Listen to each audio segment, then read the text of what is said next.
You probably own hundreds of plugins, and you reach for about 8 of them. The Insert menu does not know that, so every time you want your go-to compressor, you end up scrolling past everything else to get there. Logic can sort this out, and once it is set up, you never have to touch it again. Go to Logic Pro, Settings, Plugin Manager. If the entry is not there, switch on Show Advanced Tools in the Advanced Settings first. What you get is Logic's own plugins sorted by category on the left, with your installed audio units underneath them sorted by manufacturer.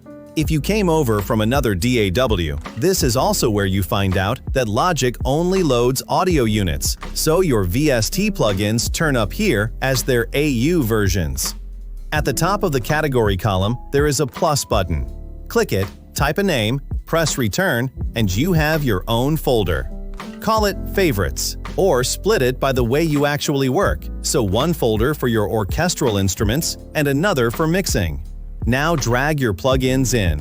This works with Logic's built-in plugins as well as your third-party ones, which means one folder can hold Alchemy and Kontakt next to each other. The folder then appears in your Audio Effects menu and in the instrument list above the Audio Units section. Then get rid of what you never use. Click Show All at the top left and tick the Hide column for anything you have not opened in a year. Hidden plugins disappear from the Insert menu, but they still load in any project that already uses them, so nothing breaks in your old sessions. One more thing worth doing. Drag a plugin onto Top Level and it sits right at the top of the menu, which is where the compressor or synth you use on every single track belongs. Folders do not nest, by the way, so do not try to build a hierarchy. A few flat ones is all you get, and that is enough to make the menu usable again.